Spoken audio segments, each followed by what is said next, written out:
We're good to go? We are good to go, and it looks like we have Adrian. I heard Ed, Raymond, and I still don't see Bob or Gabe. Did they answer? I know Adrian, we heard her too. Bob's here. Bob's here? Okay, so Gabe said that he may or may not join us because due to rain and some work that he had to get done. So if he's not on, then we can probably get started. Okay, and this is Lynn Lang. I'm joining on behalf of Foresight on the August B project. Okay.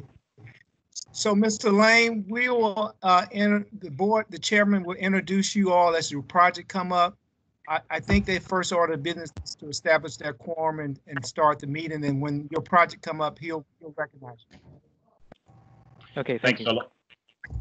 Okay, we're going to get started. Today is May the 20th, 2020. The Furnace and Construction Board will now come to order. I'm going to ask for a roll call. If you will give me your name and the organization which you represent. I'm Ray Malone, Chairman of the Board, the Furnace and Construction Board. Bob Lohman, representing subcontracting community. Ed DeSoignier, representing heavy constructors. Adrian Foster, representing the women in construction.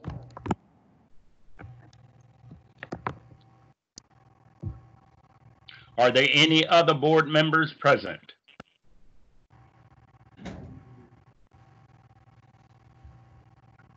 We have a quorum. I'm going to ask you if you will read, or if you have read the April 19th minutes. I ask you if you will read and approve or give me your motion on the last minutes. This is Bob. I approve, or I make a motion to accept minutes as recorded. There's a motion on the floor to accept the minutes as recorded. Is there a second? This is Adrian. I'll second it. It's been moved and seconded by Adrian. All in favor? Lohman. Aye. Opposed? DeSoignier, aye. Ayes have it. Thank you very much. Welcome to this meeting. It might seem a little bit strange. We might be off just a little bit. So if you will bear with us, we will definitely get through the meeting. Are there any questions from the board before we get started? If there are no questions, I would turn this over to the Human Relations Department, Mr. Randolph, for the review of the projects for today. Tom. Good afternoon, Thomas Randolph, Human Relations Department. The first project does not have a project number. Project name is 27th Street Townhomes. Estimated cost $2,177,844. And is the project leader here on the line with us? Yes, I'm here. This is Terrell with Folsom Housing.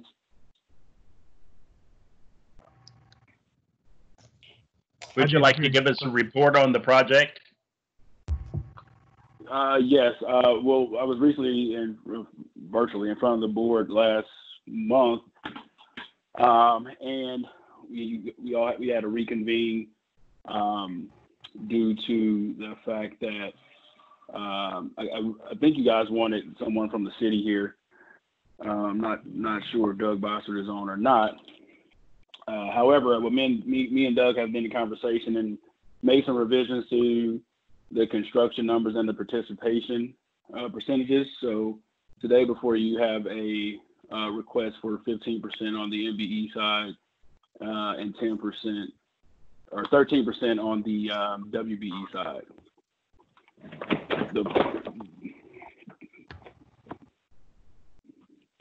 So the current status of the project, I mean, we are about ready to get permits going, and we're going to put it back out to bid once we get approval on our MBE percentages. But we've been in contact all along with minority and women-owned businesses on both the hard cost and the professional cost. So we're pretty much ready to get everything moving forward. Just need to get an approval on percentages of participation. Okay, Tom, do you have anything to add? No, I thought we were gonna have Doug. Is he not available? Yeah, this is Doug Bossford. I'm with the Neighborhood and Housing Services Department. I'm the project manager. You have the floor, Doug. The board would like to have an overview of this project, and they will ask you any questions that they may have. Sure. Terrell pretty much explained, Terrell from the developer pretty much explained the project. It's going to be 4 townhome style for sale residential units at the corner of 27th and Brooklyn, and also 4 other for sale townhome units for home buyers at 27th and Olive. So there's 2 different sites that are within about a block of one another. But beyond that, I've been working with the developer. They should, I think, be able to come pretty close to the NBWB goals that the HRD is recommending. Terrell, you might want to chime in here from that side. Yes. Yeah, absolutely. We have,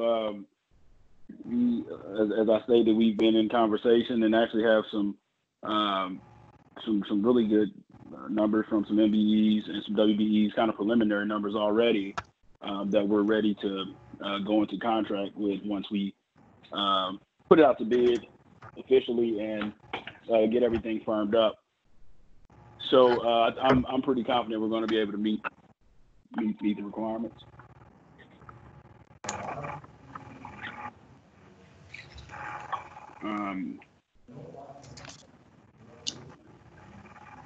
I don't know if anyone has any additional questions about those percentages, or if you want me to talk about the breakouts on those and what's available.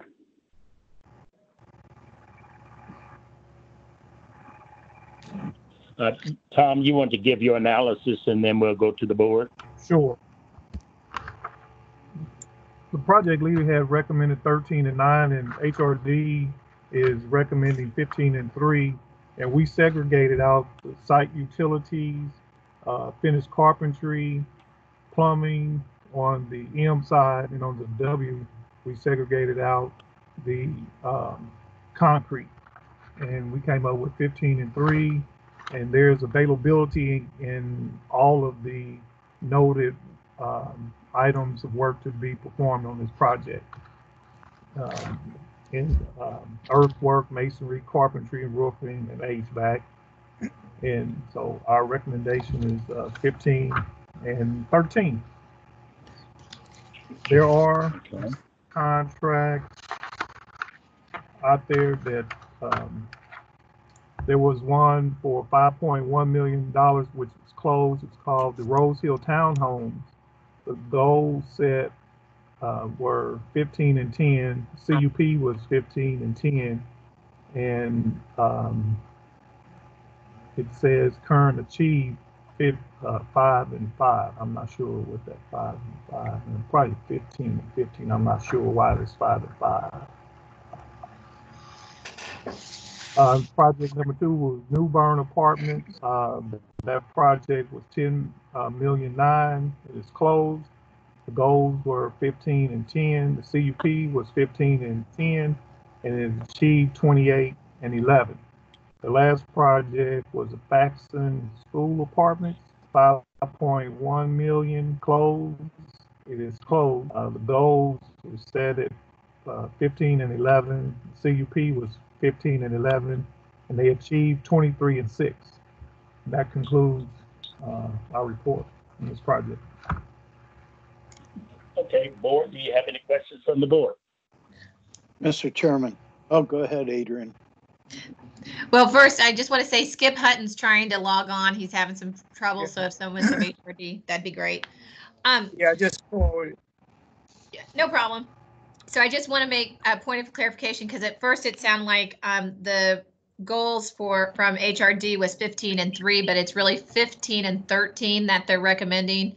And so I just wanted to make that clarification. Also, there is availability on both the M and the W's in pretty much all the scope of work. I know it wasn't outlined there on the breakdown as it usually is, but I went through this and there is a lot of availability on both the M's and the W's. I'm glad that we have that historical percentage because, you know, with many of these projects, especially in this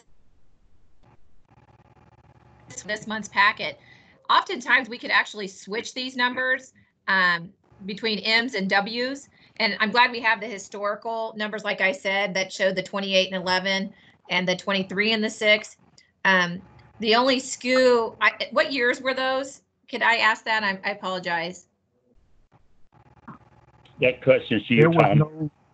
There were no years indicated on these particular projects in terms of when they were.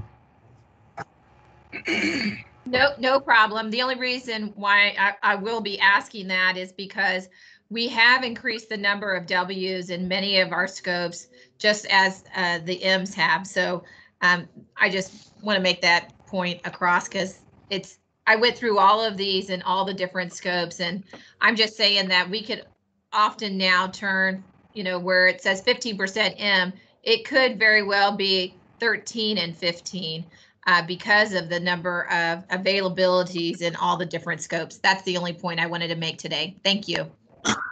Thank you. This is Nathan. I'm just now able to join, and I didn't get an analysis from the owner or the GC. I know that HRD's recommendation was 15 and 13. What was the analysis from the GC or the owner? 13 and 9. 15 and 9. Yes. Thank you. Mr. I would Chairman, like to know from the one moment, Ed, I'll come right to you. I would like to know from the developer, since this project has gone as far as it has, what do you have and who have you got on board so far as minority and women contractors? I know you're ready to start the project, so you've got to have a substantial amount of contractors already on the contract. Could you share that with us? Yes, I don't have anyone particularly under contract, but I am working with LM2 Construction, who's a WBE, MBE. We're working with MKI, who's an MBE, New Horizons on the professional side, who's a WBE. I'm trying to think who else. There was some more. I'm trying to think. I had another WBE in there somewhere, and I can't think exactly who it is. But we've had a fair amount of conversation and feel really good about folks we're going to contract with. And again, once we put it out to bid and get numbers firmed up, we'll be able to meet the requirement. Okay. All right. Thank you, Edward. Please. I had two questions, and the first one Adrian addressed. I just wanted some clarification, Thomas, that because with all of the projects, you normally note availability both under MWBE and WBE, that there is availability under drywall, signage, painting, all these various scopes of work on this project. And I believe your answer was in the affirmative. Yeah, that's correct. Those items are available. Okay. Then my second question was not so much on this project as it is on the cover sheet itself, where, as you note, it is a non-prevailing wage project. Okay. But we go down at the bottom of page 1, and there's a footnote number 2 that applies to the approval by the Fairness Board that says for projects subject to prevailing wage requirements only. Don't need to do Cliff. It's such a small project. Don't need to do Cliff and Darren. Does it say somewhere it's lead goals? They want I put that on the page number yeah. at the top. So I don't have the whole thing up there. Okay. So this is not, this is not really for design. Oh, shoot. I'm not sure. I think somebody kind of different conversation looks like, Mr. Satwani. Looked like there was a different conversation going on in the background. Okay, but I guess my question is that the Fairness Board, and I don't know if the city attorney is on this call or not, but I just wanted some clarification that the Fairness Board has lawful authority over both prevailing wage and not prevailing wage projects in terms of setting goals. Because as I look at footnote 2, it leaves the impression that it doesn't apply. This is Dustin, are you there? Yeah, can y'all hear me? Yes.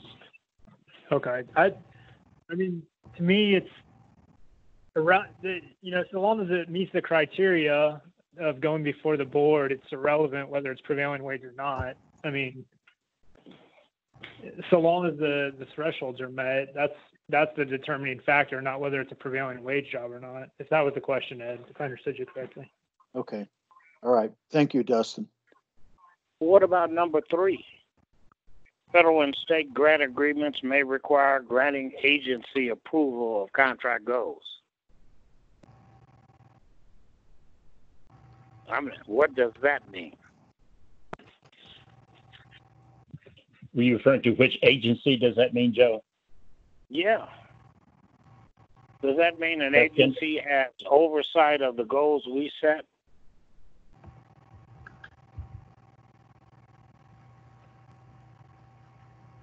Dustin, I think I would be back to legal. Yeah, I don't have the document pulled up in front of me, so I'm trying to pull it up real quick. Because, the way it used to be, the board of the agency, PIEA or LCRA, could overrule the goals that were set by HRD.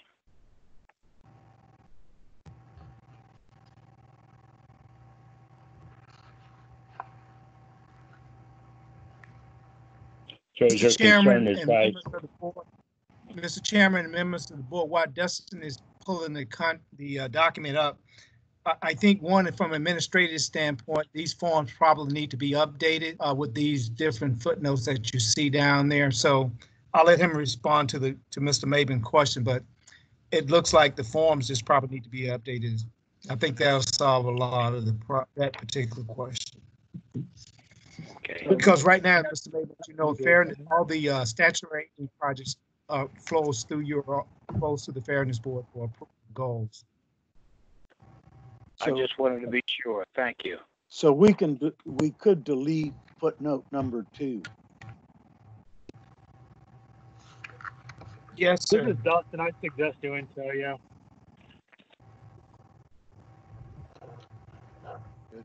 All right. Okay, for the record, additional board members who's joined, will you give us your name and your organization, please? Joseph Maven, Minority Contractors Association of Greater Kansas City. Anyone else? And then did Skip join? Bridget Williams with the Heavy Constructors Association, but Ed will be our voting member. Thank you. And for your edification, I'm no longer on virtual. I'm on the phone. All right. Are there any other questions? Are there any clarifications that need to be made from legal? Does it require a vote, Philip, to remove these, or this is just a inner office matter? That just will be an administrative function, Mr. Chairman. Okay, then the board will stay away from that. Okay, are there any other questions from the board? If there are no other questions from the board, I will entertain a motion. I'd move to approve HRD recommended goals of 15 and 13 on the project. Is there a second? Bob Lohman, second. It's been moved and second to accept HRD's recommendation of 15 and 13. All in favor? Aye. Aye. Aye. Aye. Opposed? There's no opposition. It has passed. The goals is set at 15 and 3. Next project, please. Correction 13. Project number 13. 15 and 13. 8000203. Project name Water Main Replacement in the area of Broadway Boulevard to Holmes Road, West 7th Street to West 18th Street. The estimated cost of this project is $2,652,615.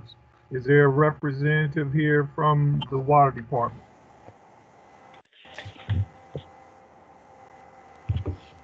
Yep. Good afternoon, everyone. My name is Davis McDonald Macklin. I'm one of the project managers over at the Water Department. This is one of my projects. I think Kirk Rome might be on the line as well.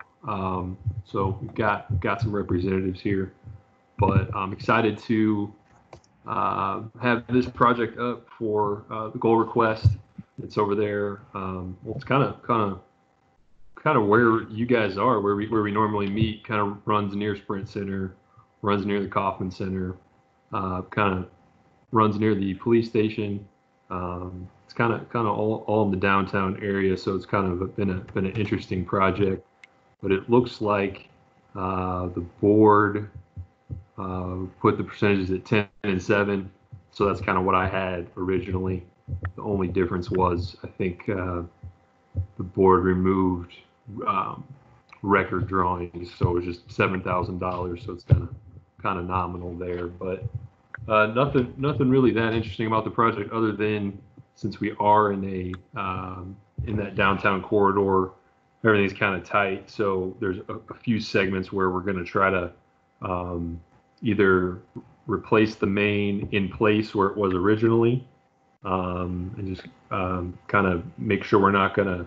I guess the term I've been using is just try to be neighborly, where we're not going to clog up the street where, say, another utility can try to run some of their lines. And then another application we're doing that's kind of exciting is we're going to try to put two mains in one trench, so have a distribution main in the same trench as a transmission main, just to kind of again be neighborly and also kind of minimize on some of the construction costs and restoration.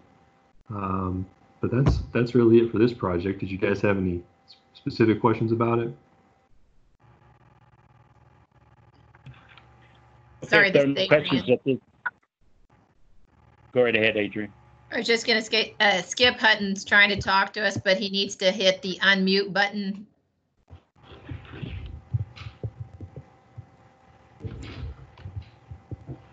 And he needs to do something with his picture. He's sideways. I was going to say the same thing. Hey, let Skip. Let HRD Skip, are you laying go ahead down? and do it.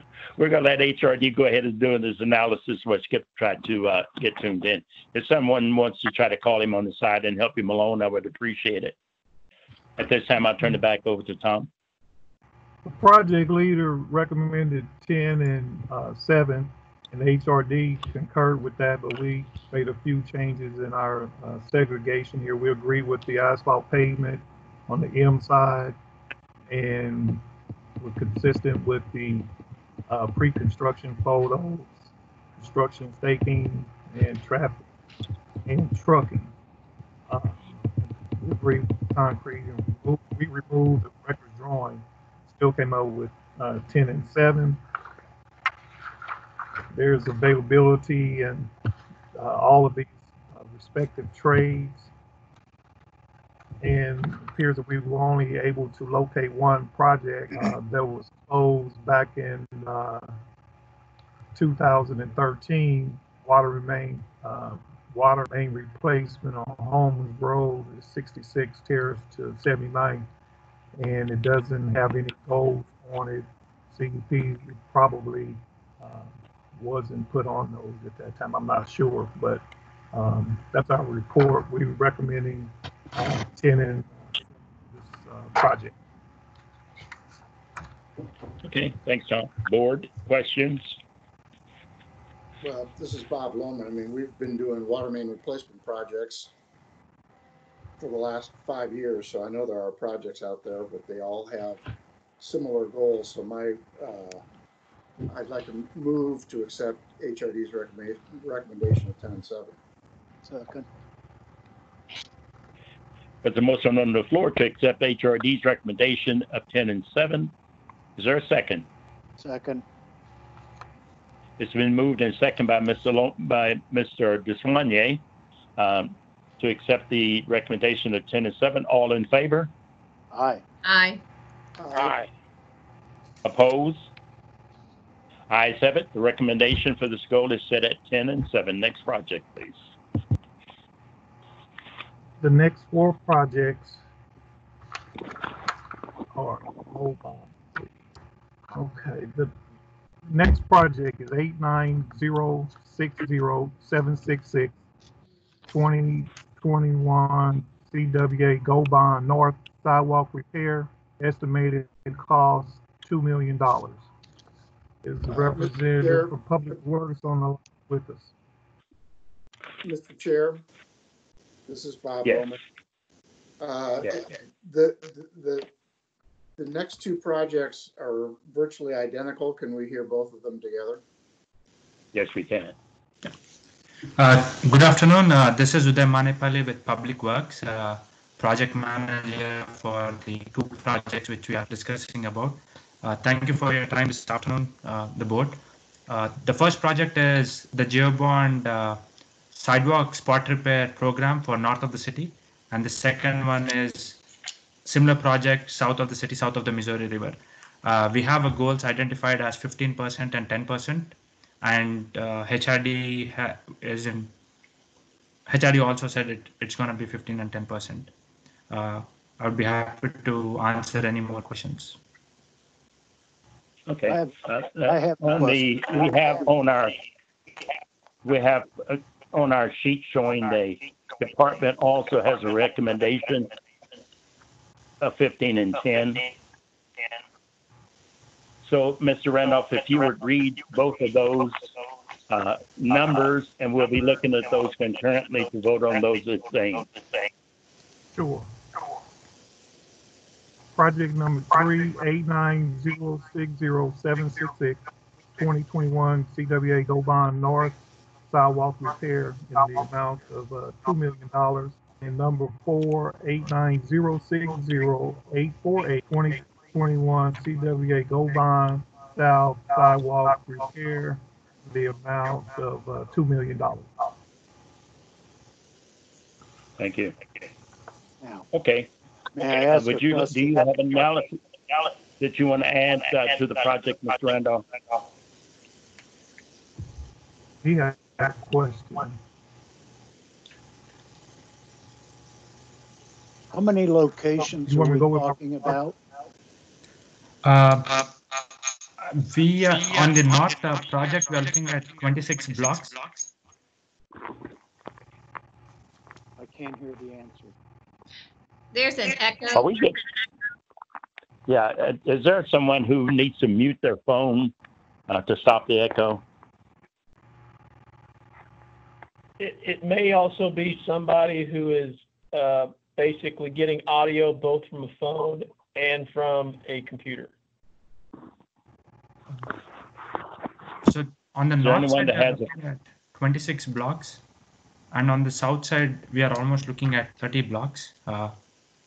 When I say block, it is like from between a street, between 2 streets, and north and south side, or east or west side of the project. I'm sorry, Uday, I only got bits and pieces of that. I guess, and maybe you didn't hear my questions because of the audio, but my question was, how many locations throughout the city are we talking about on these projects? Together, we are looking at 60 locations, and each location is a block around 300 to 600 linear feet. So about 60 locations? Yes, sir. Okay, thank you. Are you open for comments, Mr. Chairman? Yes, sir, we are. Okay. We've run into this same situation on, my God, a number of water services projects, on leveling of manholes, etc. And it just seems to me, and what we have done in the past is set our goals at a lower level. I know Adrian probably doesn't like to hear that, but because we're dealing with these small projects throughout the city, I don't know as 15 and 10 is a realistic goal. Okay. And I think what we've done in the past is try to put the goals lower and hope that the prime contractor is able to beef it up when they sub work out. Okay. Mr. Chair? Tom, do you have any records on our past projects that would help us with this? Sure. I can chime in historical here as well. data. Historical data, yes. There was a project, CS 20003, 107th Street sidewalk. It is still open for $1.1 million. The goal set at the goal was set at 15 and 10, and currently achieved at 0 and 21 on that particular project. And project number 2, sidewalk improvements, is closed for $740,000. Goal set at 16 and 7, and it achieved 28 and 10. And Thomas, are those single projects? Did you say are those similar projects? Is that I'm single projects? Let me clarify Single my question. project. Is that a project that is at one location that? The first one, yes, 107th Street sidewalk, and the other one, it just says sidewalk improvements. It doesn't say multiple locations, so you can read into that. There probably was one. It doesn't say through or inclusive of another location. Ed, what's significant here is usually the way they achieve that is by giving a whole location to a contractor.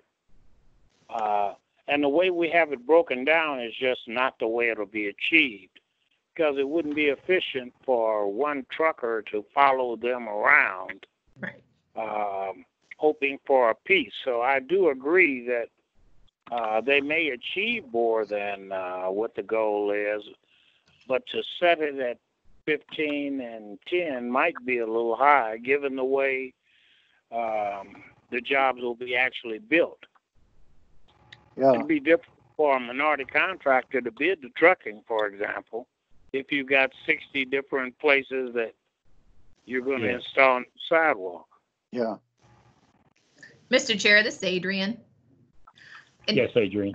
I'd just like to say is just a point of clarification. Yes, we have done sidewalks before with various locations, and the numbers were smaller, a little bit lower. And I'm seeing Mr. Uday also kind of nodding his head in regards to when Joe was talking about how they have been able to achieve these is by different locations, different businesses doing that, M's and W's. And so, and in regards to, the number, I thought too was, Ed, I believe it or not, I'm going to agree with you. I think it was a little higher than we've done before. However, my negotiation would be to flip those numbers, because what I was trying to say early on is that because we do have historical data has shown also that we can achieve the numbers, right? The 15 and the 10 or the 23, whatever he was just saying. But because in the last few years, the women have been increasing in the number of availability in various sections, we could actually make it 10 MBE and 15 WBE. And so I trust the city Public Works Department on how they choose to divide that up. But that's what my point was earlier.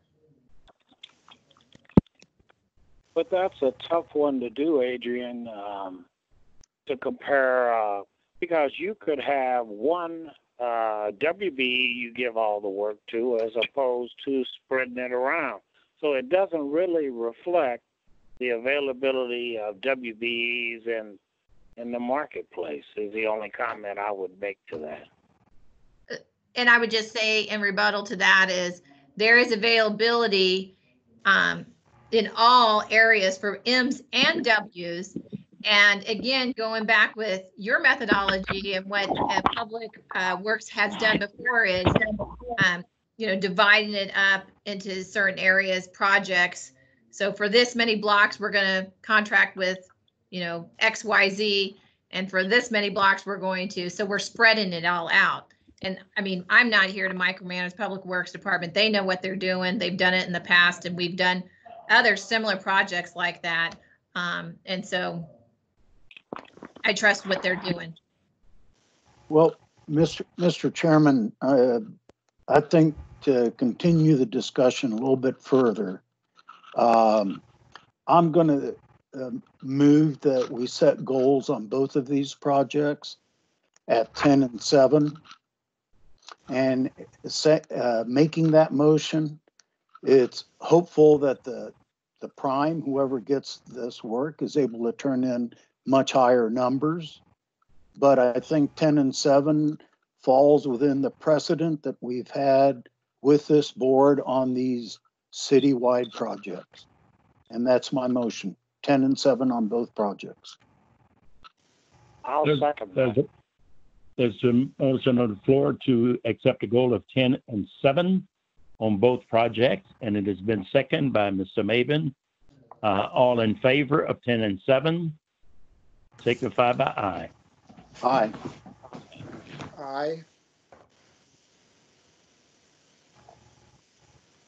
Okay, let's do this. I'm not online anymore. So if you would, on this project, if you would give me your name, aye. Lomas, aye. Deswanier, aye. Maven, aye. Thank you. Those opposed?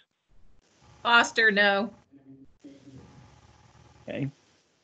All right, ayes have it. The project is set at 10 and 7. So noted. I just wanted that for the record. Okay, so that concludes project number 0062 and 63. Next project. Next project is 890606767 Gold Bond 2021 88 corner repair in the amount of $1 million. If someone, Mr. Uday is here. And, okay, let's one more time. Let's do this again. I think we can look at these next two projects together. Okay. So, be the pleasure of the board. Go right ahead. The next project is 89060-849 Go Bond 2021 88 corner repair number 2 in the amount of $1 million. Mr. Uday, you have the floor. Thank you again. We have two projects for ADA compliant corner repairs throughout the city. Usually we break it down, one for north, one for south, and we are looking at $1 million for each of the projects with similar goals of 15% and 10%. Thank you. Thank you, Mr. Uday. Mr. Randolph. Project leader recommended 15 and 10, and HRD is recommending 15 and 11. We kind of segregated the numbers in this way. Trucking, concrete, and landscaping, and utility work on the M side for 15%, And on the W side, excuse me, construction and utility work in the amount of 11%. And on the that's the first project. And the second project, we segregated out construction, concrete, utility, and tile setter in the amount 15%. And on the W side, we segregated out at trucking and concrete placement with 10%. So both those, again, the first project was our recommendation of 15 and 11. I'm sorry, 15 and 10. And the second one is 15 and 10 as well. Historical data. On one project, goals were set at 11 and 9 on the cost of $458,000 project. The CUP was 11 and 9, and it achieved 13 and 9 with participation in concrete and mechanical. Second contract, 88 corner repairs, 2015, 461,000. It closed at 12 and 8. CUP was 12 and 8, and they achieved 12 and 8. Participation in concrete, trucking, and electrical. And the third contract closed, and the amount was $1.2 million. Set at 4 and 6. The CUP was 4 and 6, and achieved 6 and 7 with participation in concrete and construction.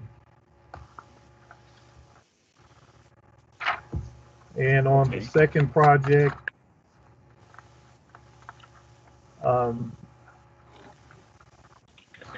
contract, I think these were basically the same. On the first one, 88 corner repair, 461,000. 12 and 8 was the goal. CUP was 12 and 8. It achieved 14 and 8 with participation in electrical hauling and flat work. And this, the dumpster was the prime. And there was a goal bond in the amount of 735,328. Goals were set at 15 and 10. CUP, some reason, okay, there's no participation reported in that one. That one's still open. Corner repairs, 88 corner repairs back in 2016, price of $712,000. That project is closed. The goals were set at 13 and 10. The CUP was 13 and 10 and achieved 12 and 13 with participation in electrical and flat work. And again, both projects, we're recommending 15 and 10, and that concludes our report on these two projects. Okay, I'd like to go back to Mr. Uday once again and ask the same question that Ed did. How many locations are these two projects? Individually, how many locations are they?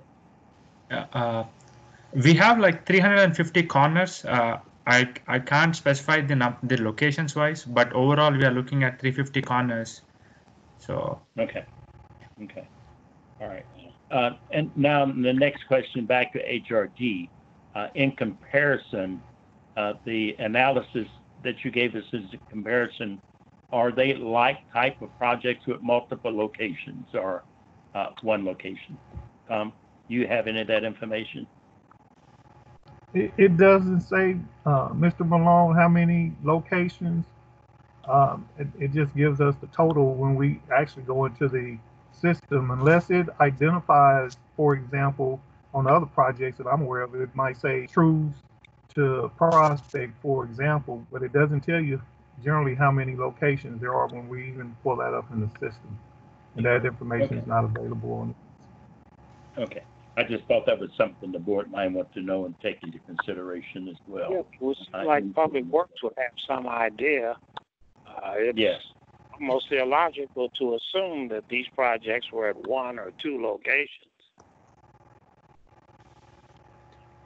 Yeah, this is Ed. It seemed to me one of the projects that Thomas quoted had electrical in it, which tells me that there must have been some traffic signal work probably in conjunction with that, which begins to change kind of the nature of the project as opposed to just replacing the ramps and what have you. So, I mean, I'm just going back to kind of our board practice on these things, and with the board's consent, I'd like to move to set these at let's set them at 11 and 7. And we also had a project that we set a goal of 4 and 6. So I'm wondering if that was really apples to apples with the ones coming up. So I agree with you, Ed. Are you seconding the motion? 7 sounds about right. That was my motion. Are you seconding the motion, Mr. Maven? Yes, I am. Okay, Mrs. Soigné, would you repeat that? And then Joe, if you'll follow. Motion of 11 and 7 on both projects. There's a motion on the floor to change the goal to 11 and 7 on both projects. It has been seconded by Mr. Maven. All in favor?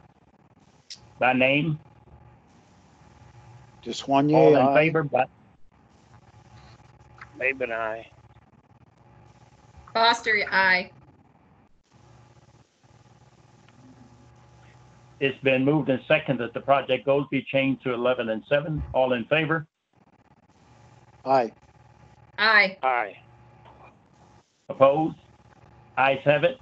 The two GO bond projects, 6465, are set. Goal is set at 11 and 7. Next project, please. Thank you. Thank you. The next project is 70205022 Berry Road Park Tennis Court renovations in the amount of $679,000. Is someone from Parks with us today? Yes, Scott Overbay with the Parks Department is here to speak about the project. Can everyone hear me? Thank you. Sure, man. Get right over my shit. This whatever. Motherfucker, cut your shit off. Come on. Can everyone hear me? Yes. Give us your analysis. Okay, this is the Berry Road Park tennis courts. There's 8 existing tennis courts with fencing and everything up there for the tennis courts. They're planning to renovate those courts by removing the pavements, the fencing, all the nets, and install new. So this project is a total remove and replacement. There's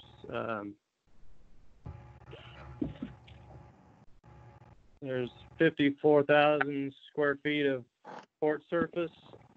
There's 6,000 square yards. That converts to 6,000 square yards of court surface. There's 1,888 linear feet of fencing.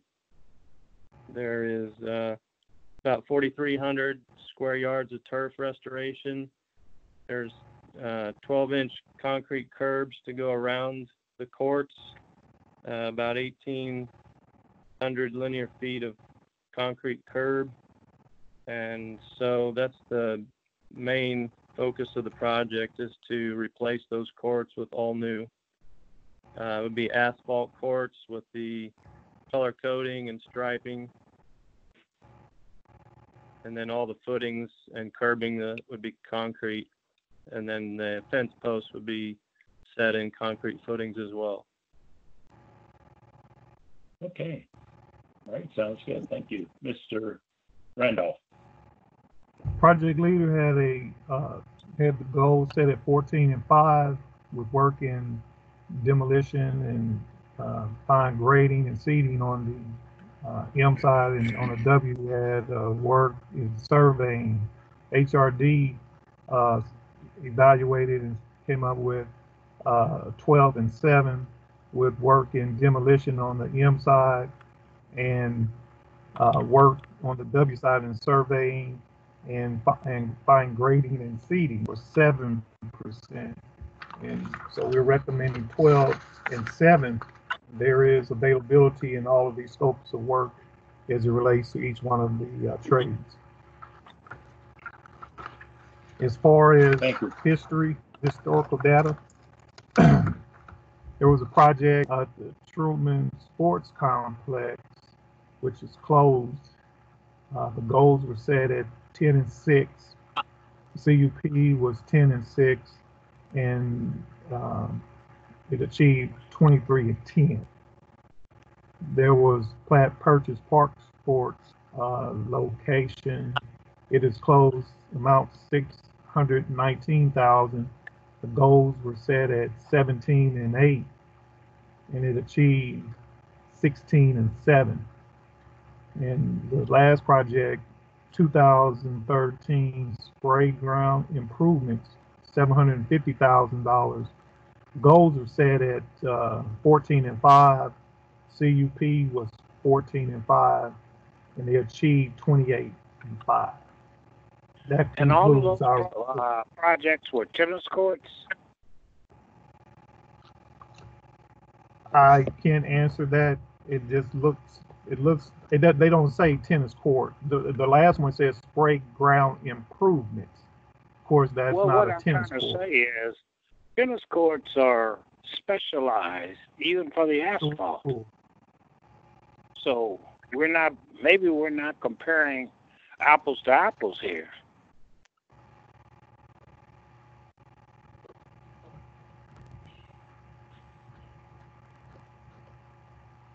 So, but those are the projects that were, provided in the summary. I don't know. Let's see. Is Andy on the line? Andy? It's specialized. Yeah. Okay. Good. And taking. This is Ed. Could I ask the gentleman from Parks? It's not shown on the sheet, but is there some kind of a rubberized or specialized surface that will be applied to the court itself? That would just be the color coating that they put on the playing surface after the asphalt is cured. And that color coating also includes the striping. And then there's a seal over the top of that. Yeah. And then all the court drainage and everything has to be very precise. Yeah. That's the reason for the surveying.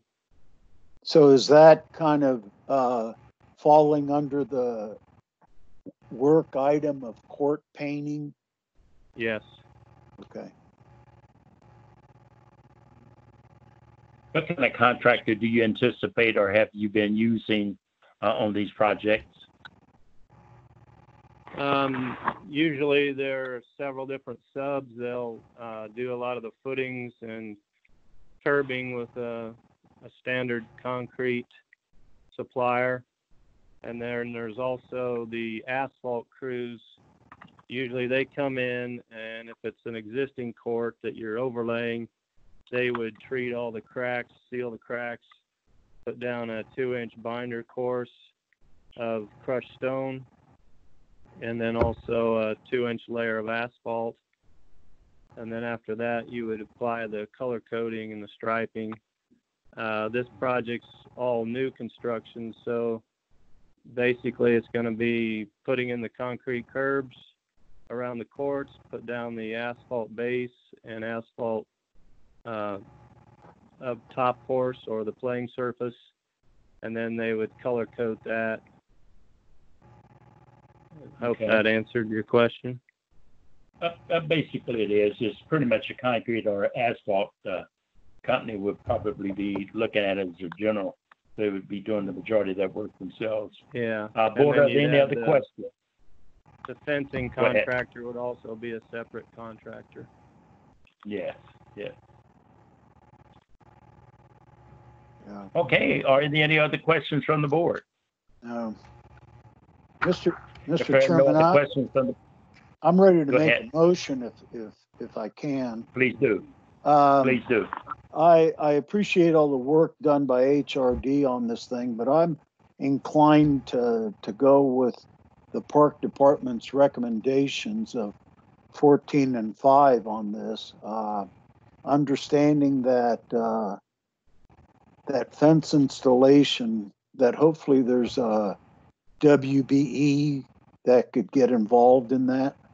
But it seems to me that we're dealing with prior experience on these types of projects, and it's more simply than laying down an asphalt pavement and painting it with regular paint. So I'm going to move to go with 14 and 5 on the project. Okay, there's a motion on the floor to accept the department's goals of 14 and 5. Is there a second?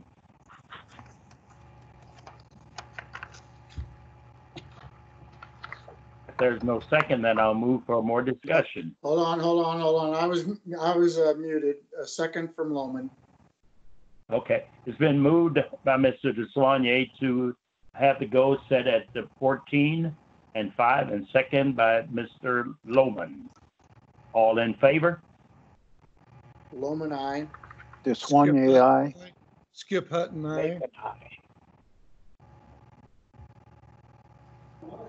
All opposed? Foster, no. Skip, good to hear that you could make it. Finally. We'll welcome him afterwards. Okay, the vote at this time is 3-1 in favor.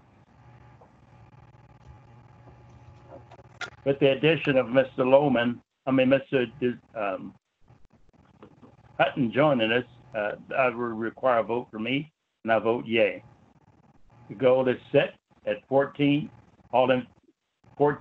and 5, all in favor? Aye. We voted on that, so it's approved at 14 and 7. 14 and 5. Next project. 5. Thank you, Mr. 14 Chairman. and 5. 14 and 5. Thank you, Mr. Next Chairman. project. You're welcome. The next Mr. project is Mr. Hutton, if you would announce yourself for the records. It's James L. Hutton, Skip Hutton, and I represent the Builders Representing? Association. The Builders Association. Thank you. Thank you and welcome. Okay, we're going to move on to the next project. So I'll turn it back over to the hands of HRD. 80002264 citywide large meter repair and replacement number 2 in the amount of $1 million. This is project presented by the Water Department. Is a representative on the line with us? Yeah, hey, Thomas Casey Water. I'm the project manager for. When you're giving us the analysis of the project, if you would kind of fill us in on how many locations as well, to keep from asking later. Okay. The exact number is unknown. This is maintenance based on kind of how we get backlogged and work orders and service requests, and so the exact number right now I don't know. But when they set the budget, it was enough for them to raise it to $1 million, because the large meters they need maintenance every 2 to 3 years. So that's kind of why we keep doing these revolving contracts on it, in order to keep those up for the commercial businesses that use the large meters. This is a work order contract. It's very specialized. I try when setting the goals, we try to kind of match a previous request or a previous goals request from the last round of contracts. There will be an option for renewal on this job as well. So it'll be $1 million the first year, and then if all goes well, approve $1 million the following year. So it's kind of how we do like our other maintenance contracts, where it's the fire hydrants, the valves. It's kind of set up in a similar way, except with the large meters, it's a little more specialized than doing hydrants and valves.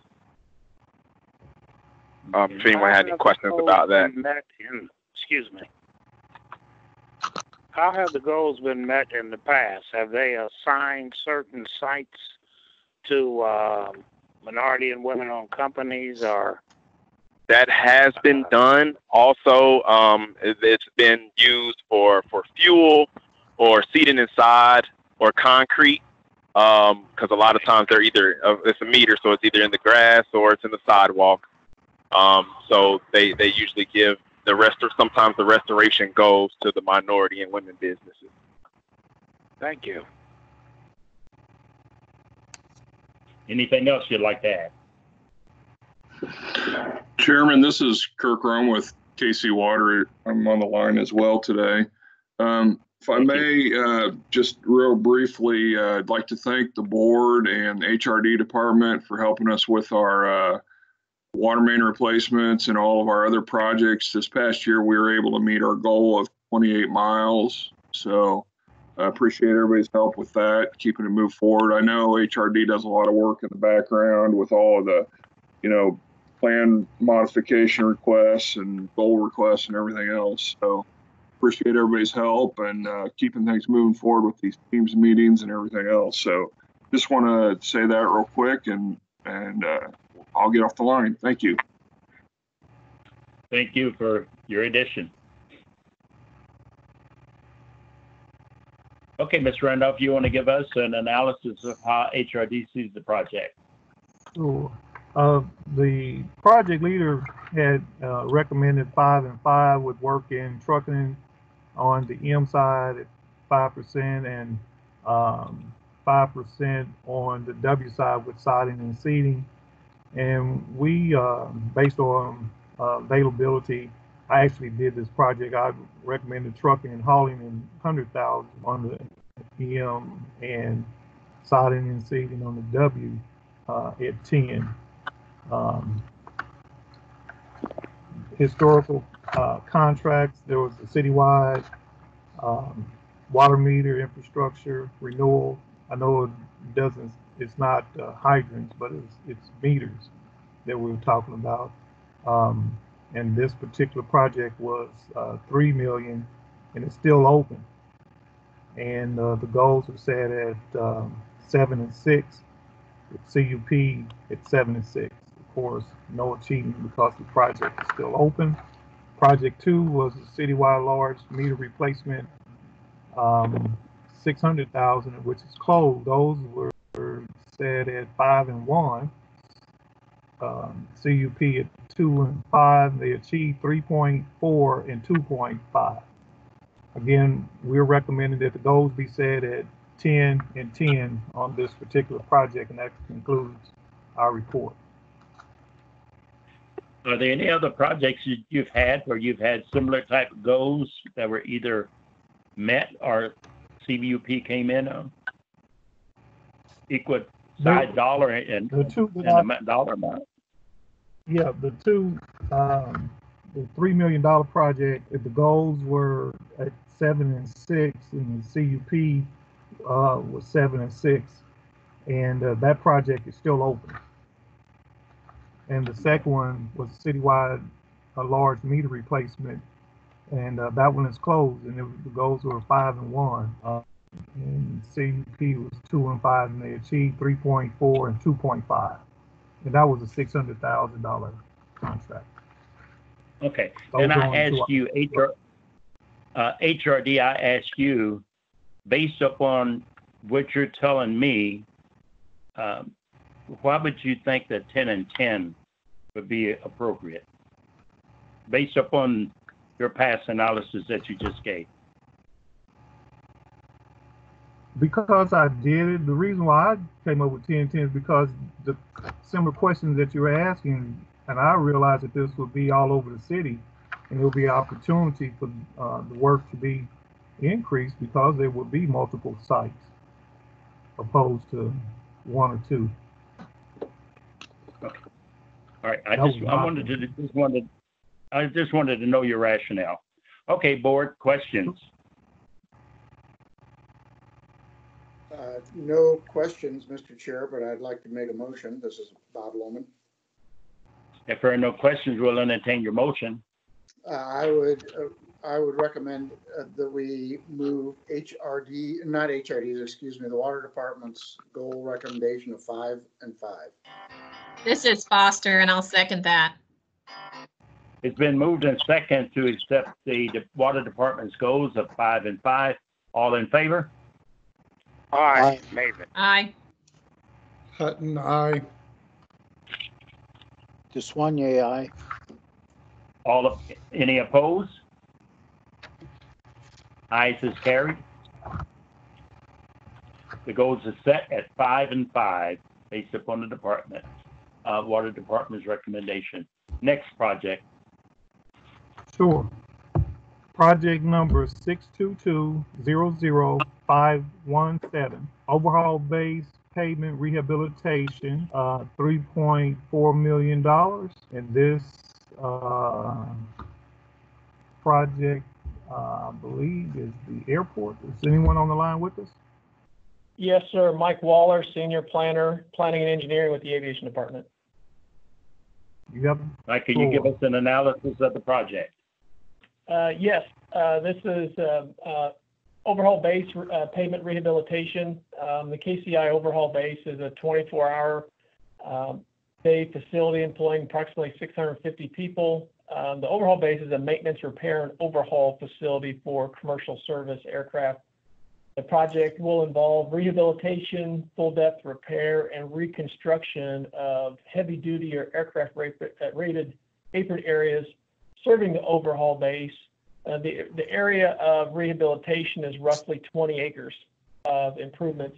And again, it involves different types of basically a mill and overlay, joint and crack sealing, and then there's a section of complete full-depth reconstruction where they actually dismantle and salvage airplanes.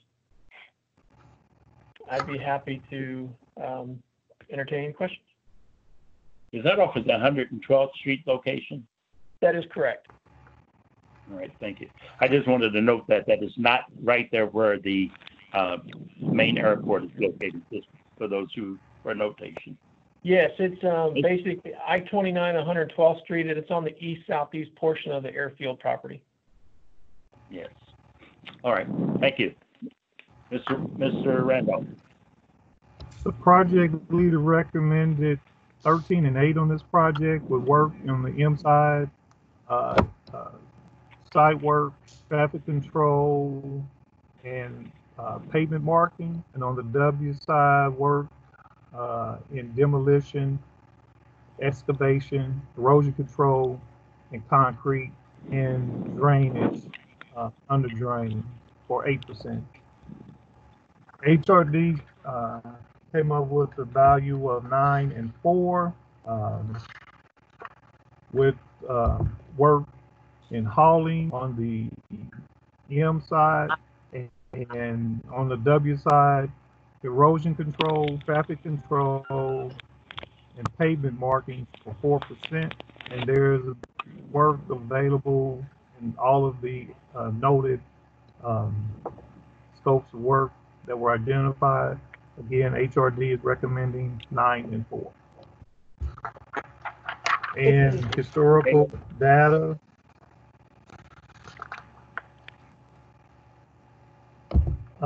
There was a project called Super Hangar Apron Repairs, $5.1 million. That project is still open. Goals are set at 10 and 3. CUP was 10 and 3. It says issues with pavement reporting, so there were no good info on the participation achieved. The next project, Park Air Express Pavement, $1.7 million. That project is closed. Set at 8 and 3. The CUP was 9 and 17, and it achieved 11 and 17 with work in concrete utilities.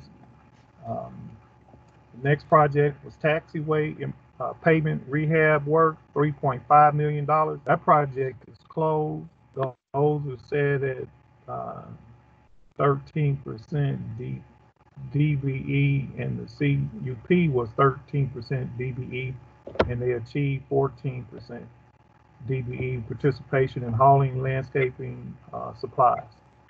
And again, HRD is recommending 9 and 4 on this project. Mr. Chair? Yes. This is Adrian. Yes, sir. Thank you. Hey, I just have a question for HRD.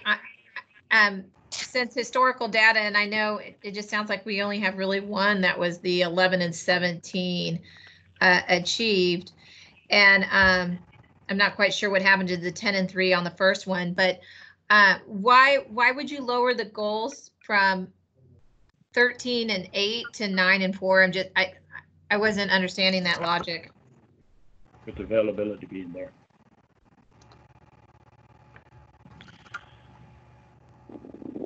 She's actually with availability being there. Why was the goal lowered from 13 and 8 to 9 and 4 with availability being shown? Just asking for rationale. Right. Sure. Mark, you on the line here? I think this was Mark's project. He says the goals appear to be consistent with participation achieved on similar projects from the past with goals set for those projects. I can't answer that question, to be honest with you. And that DBE shouldn't have even been mentioned, because we can't set MWBE goals, but DBE just increases the pool, so that's not analogous. Sure. Yeah, and one of those project with actual taxiway paving, so I didn't think that one could be considered either. Otherwise, we didn't have much to go on as far as this was. It's not an actual runway or anything. Probably the Park Air Express one is probably the closest to that, and that's the one I based it on. This is Mike Waller. I'd like to provide a little bit of input. Back in 2018, we completed the first project that you had mentioned was super hanger apron repair. That was basically the north side of the overhaul base, and that was phase 1 of this project. This is phase 2, and again, this is a very similar scope, a similar cost, although it's less than the north side improvements. And whenever I put in 13 and 8, it was based on, I guess you could say, current trends. However, I was remiss in not looking back and noticing that the goals attained, or at least the goals for HRD participation for the overhaul base, the first project, phase 1, was, I think it was 10 and 3. And so that's my input. Yeah. Thanks, Matt. Everyone is additional questions from being on. It's such an important topic. Someone spoke and they weren't very clear.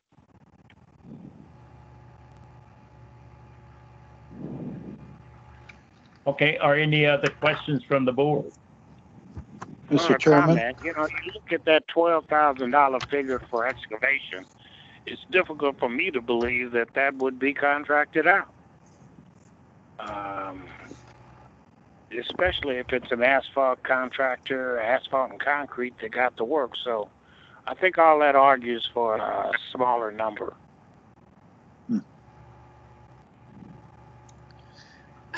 Mr. Chairman? Yeah.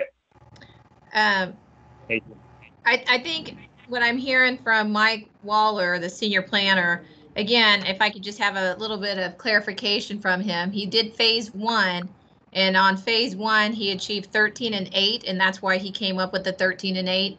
Can I just have a clarification on that? Yeah, no, I apologize. 13 and 8 was basically, in my previous submittals for HRD goals, I had put in 13 and 8. I think looking back now, I do believe that's high. The previous project, the overhaul base, super hanger apron repairs completed in 2018. Even though it's still open, we're working through some warranty issues and deliverables, but that project actually is very similar size and scope as this project.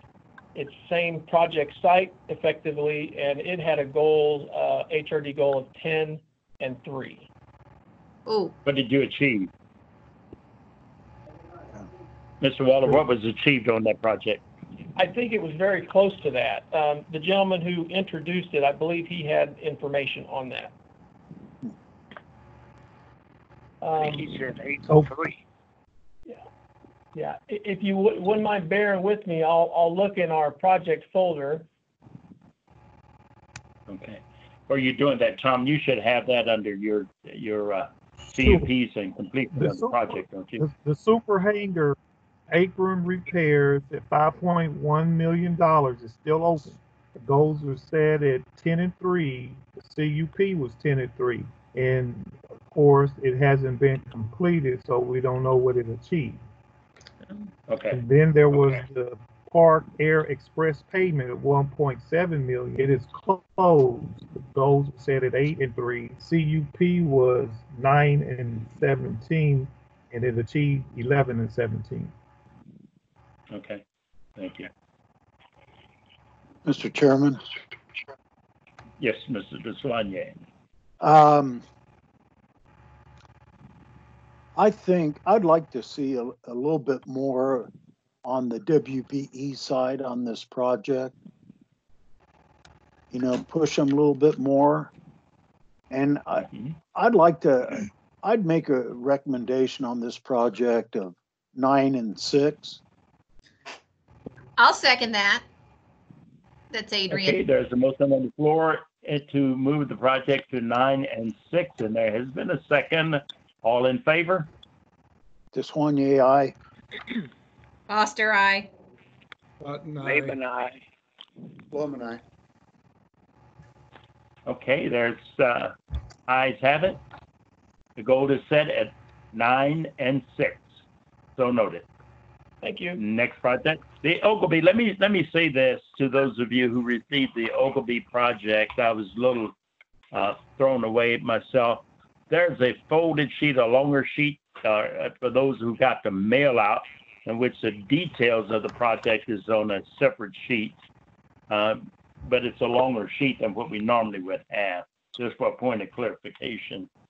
So does everyone have the breakout on the Ogilvy projects 1 and 2? Yes. If you do not have the breakout on the project, would you let us know? Yeah, and I can email those if you guys don't, anybody doesn't have them. Okay, if no one said anything, I'm assuming that everyone has them, so we're going to go ahead and proceed. Mr. Randolph, if you would give us these projects, we will take them because of the dollar amount. We're going to take these one at a time. So we're going to start with the first project, 0079, project 1. Both have the project number, but it's just slated different as project 1 and project 2. So let's go with project 1. If you read off those numbers. Sure. Project number 2019-0079, Oglesby Apartment, soft cost, estimated cost $647,710, and is the representative here? Doug, are you still with us? Yes, I'm here, Doug Bossert, Neighborhood and Housing Services Department. This project is the restoration of the historic Oglesby Hotel at 39 Troost, and it's being converted into 25 affordable one-bedroom apartments.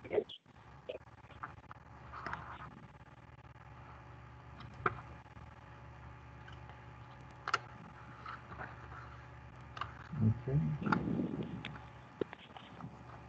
Are you done? Do you have more to add? Yeah, that's about all. Unless if there's any specific questions, I believe some representatives from the developer will be on the line to answer more specific questions on the project. Yeah. But the reason there's two projects, and then I'll stop at that. The first one is for the soft cost of the project. It's about $650,000. The second one is for the hard cost rehab of the project. It's about $3.7 million for hard cost.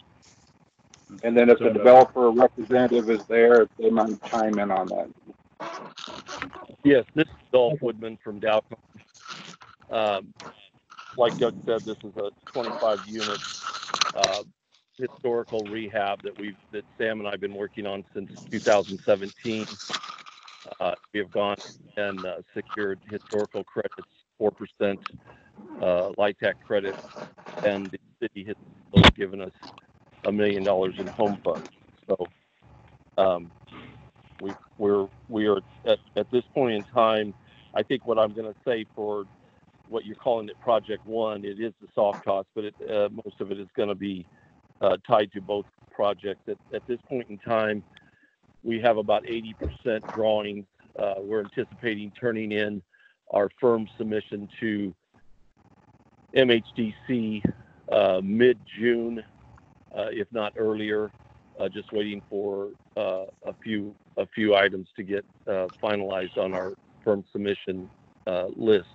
At that same time, we will be putting it out to bid approximately June 1, and we'll advertise. Dowcon and Sam and I have had experience. We were one of the first people that dealt with Section 3 when it was brought to the as a requirement through MHDC, and have had numerous of jobs and have never once not met our goals. At most of our projects, we've exceeded our goals. So as far as the soft cost goes, we have MBE, WBE participation already contracted. In regard to the second phase of the project, the actual hard construction, of course, we haven't contracted with anybody, but we have, we will solicit the MBE and WBE in the bid process, and also in regard to advertising and everything else. So we don't see an issue with meeting these goals. Okay, so what you're saying on these soft costs, you've already contracted with this amount of participation, so they're already on board in preparation of being able to start the hard costs of the actual construction itself. And am I correct in stating that? Yes, we're anticipating construction start late August, early September, depending how long it takes to get through the building permit process. All right, fine. Thank you. I don't know if we need to go to HRD on this, since this has already been done, and this is soft cost.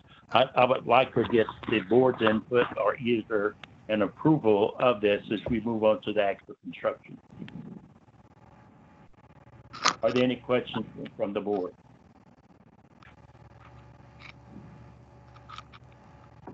Are you, Mr. Chair, are you looking for a motion for project 1 for 15 and 15? So move. Yes, I am for the soft costs, yes. No, that's not so what we can you get want. on to the construction. That's not what you want. You want the goal of 40 and 12. Yeah. If they've What? already contracted. They've already contracted 40 and 12. Is that right? Yeah, but the goals were set. I mean, what they have, what HR has set for us is 15 and 15. That's what's on the application. I mean, like I said, we're, you know. Oh, I see. These are goals. What we achieve is always, you know, going to be at least the goals or more than that. But when we put this together, we hadn't secured all of our consultants. Yeah. Mr. Chair, I'd like to withdraw that initial motion because if the numbers are the numbers, it should be a motion to approve 40 and 12. I would I'm second looking for that. it. So Adrian has accepted the developer's goal of 40 and 12, and Mrs. DeSwanya has approved it. All in favor? Loman approved it. Mr. Lohman approved it, and Ms. Foster seconded. No, I said it wrong the other way. Foster approved, or Foster moved, Loman seconded. For the record, she's got it. All in favor? Aye. Aye. Aye. Hutton, aye. Opposed? Okay, the goal is approved at 40 and 12. Let's move on to the second actual construction portion. The next item is project number 2019-0079, Oaksby Apartment hard cost. Estimated cost $3,720,119. And this project comes again from Neighborhood Housing, and we have Doug on the line. Doug, you have the floor. All right, well, thank you. We pretty much discussed this is for the historic Oglesby Hotel. located at 3933. Hard cost of construction on the project to create 25 affordable one-bedroom rental units.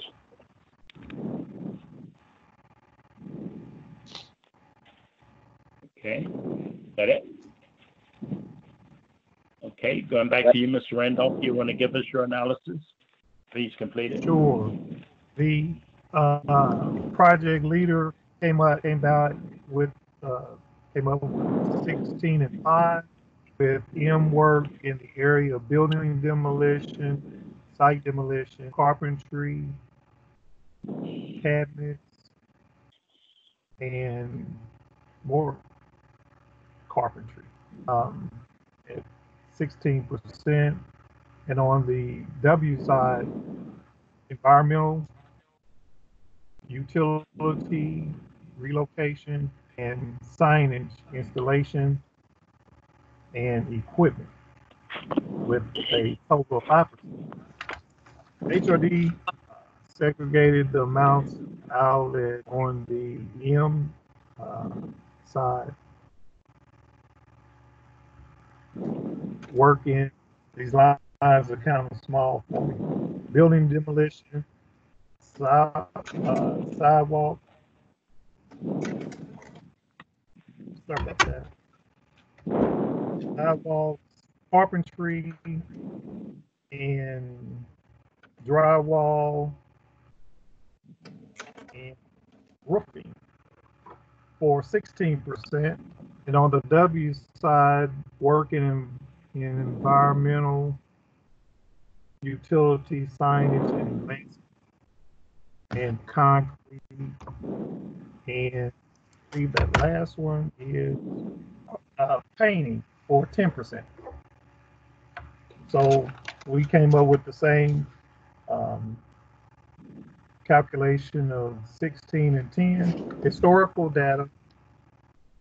There was the Faxon School Apartments, which is closed, and the costs were $5.1 million. The goals were set at 15 and 11. The CUP was 15 and 11 and achieved 23 and 6. And the second historical project, Briarcliff Riverfront Apartments construction, 33 million. It is closed. The goals were set at 11 and 5. The CUP was 11 and 5, and they achieved 11 and 6. And that concludes our presentation. Thank you. Board, question? Mr. Chair, I don't know who they. I don't. If someone is a heavy breather, they would just kind of back up a little bit. Go ahead, Adrian. That was me, Mr. Chairman. I apologize. Oh, good Lord. It's okay. Keep focused on this meeting, Ed. Okay, Ed. Bridget called me on it. Good Lord. All right. So I have a question for the developer, because when we looked at the first project, which I know were the soft costs, and that was, I'm really confused on why we even, sorry, I got to turn that off. I don't know how to mess with this phone. Okay, sorry. But in regards to the question is on the, sorry, people just keep walking in my office. On the first project, it was already spent, done. They were soft costs. I'm not quite sure why we even approved it after the fact. But I have a feeling that on this second scope, which is really the construction part, that first of all, I'm very discouraged that they would put such low numbers on the WBEs is number one, when I don't know if they were on the call since the beginning of this Fairness and Construction Board, but the availability for W's is clearly shown on this graph, number one. And to have such a high number on the first soft cost, I'm really even more discouraged. And I'm glad that HRD got that number up to at least 10 on the W's. So can the developer give me any hope that they can achieve these numbers and or more? Well, I think in the beginning I already had stated that, but to address your first question, why the soft cost has already been committed to, because we've been waiting to have this fairness and construction meeting now for over 3 months, and it's been rescheduled a few times. And then, but I think the meeting originally was supposed to be back in January. But so that addresses why some of this stuff has already been moved forward, because we had to make commitments to keep the project moving. And then in regard to hopes to achieve more than 10% on the WBE, and even hopes to achieve more than 16% on the MBE, that's always our goal, is to exceed our goals. So, and like I had said earlier, I think in the last 15 or 20 projects that we have done in the state of Missouri, we've achieved all of our goals except for one on Fish Haven. I think was the only one that we didn't meet our MBE goals. Well, I don't know what happened in January, February, March, and April. I mean, we have been meeting every month, so I'm not quite sure what on your end why it didn't come to us, but that's neither here or there. But also, when you look at the difference in scopes, the soft costs are really the design scopes, and that is, those are scopes of services that we do have a very strong minority and women business engagement in. So I don't see any, I don't see discrepancies from the standpoint that those goals would be significantly higher than the actual construction goals might be. Bob, I don't disagree with you there. It's just, I think the process and how we got them after the fact is really my point there. But yeah. Are we ready for a? Well, if there's no more discussion, I'll entertain a motion. I move to accept HRD's recommend analysis of 16 and 10. There's a motion on the floor to accept HRD's recommendation of 16 and 10. Do I have a second? Second. Yes. It's been moved and second to accept HRD's recommendation of 16 and 10. The motion on the floor was placed by Joseph Mapin and second by Mr. Deswanier. Edward Deswanier. All in favor? Aye. Aye. Aye. Hutton, aye. Opposed? Opposed? Ayes have it. The project goal is set at 16 and 10. Thank you for the projects. Are there any other projects for today?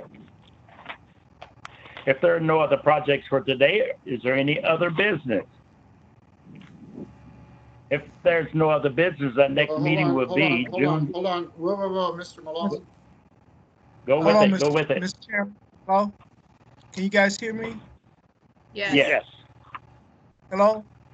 Okay, Yes, we can hear you. This is Philip.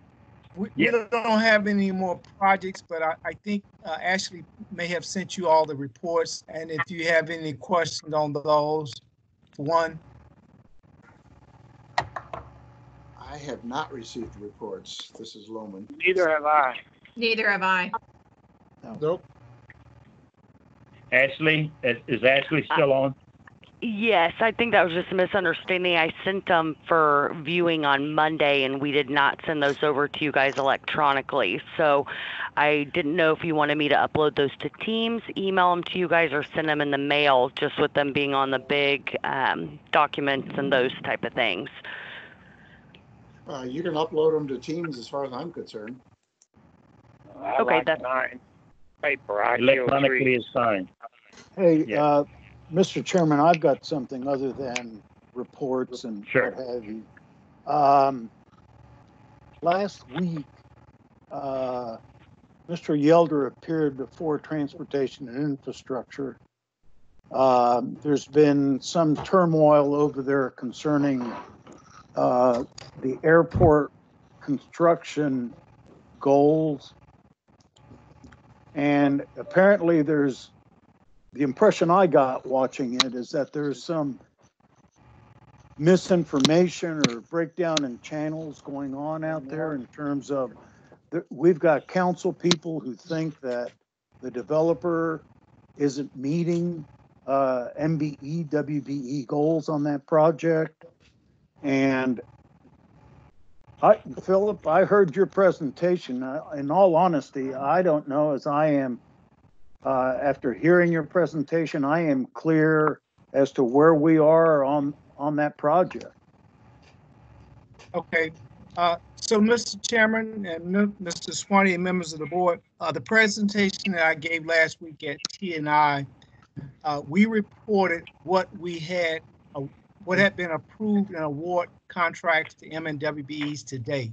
Specifically, the letters of intent that we have received from that project team, CWC, that had been approved and we had placed in the system. What we do not have, and what the developer is saying is that they have other letters of intent from contractors from that first or second tier trade partners that they have not given to us. And so that's where the discrepancy is at. We report out what is awarded and what is paid, and they're saying they have commitments, but we do not have those commitments to report to council or to anyone else in terms of what has actually been awarded. Okay, so I can I just chime in? It seems to me that there are two issues. One is Edgemore has information like as it's happening, real-time information. And so that information lags to get to HRD. Then HRD, as I understand it, doesn't accept information until contracts have actually been signed, as I've been told.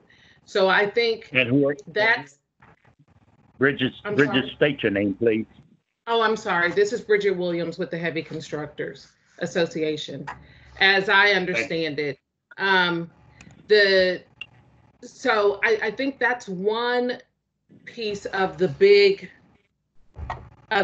things that are happening. The second piece is, candidly, I think there are people out there that don't really want the factual information. And HRD has gotten caught up in the middle of personal agendas and political jockeying. I don't know if there is an answer for that, except that I think it makes sense that, because this project has gotten so highly politicized that when Philip goes before, whether it's T&I or business session on the airport, that somebody from the Fairness Board is with him, because it is unclear on really, and I think we as a board need to understand what HRD is monitoring. What I heard last week was you're monitoring the MBE, WBE goals that were set by the Fairness Board, but you're also monitoring the Developers Pledge of 20 and 15. And so that, I think it's that 20 and 15 that is putting HRD in the middle of a political fight it doesn't necessarily need to be into. So those would be my recommendations, because it sort of takes Philip out of the politics of it and puts, somebody who is part of the industry and understands it, with him. And it's harder to push against that. And Mr. Chairman and members of the board, to address some of what Bridget just said, there's a timing issue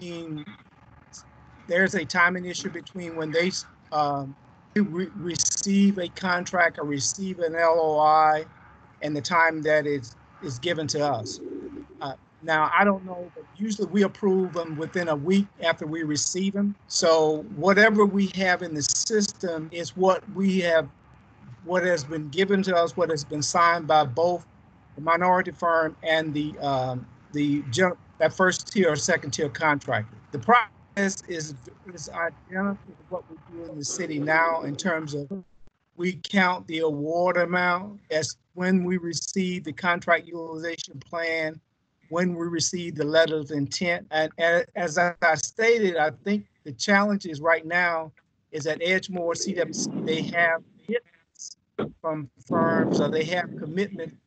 They have not given those to say this is an awarded contract or awarded scope award to a minority.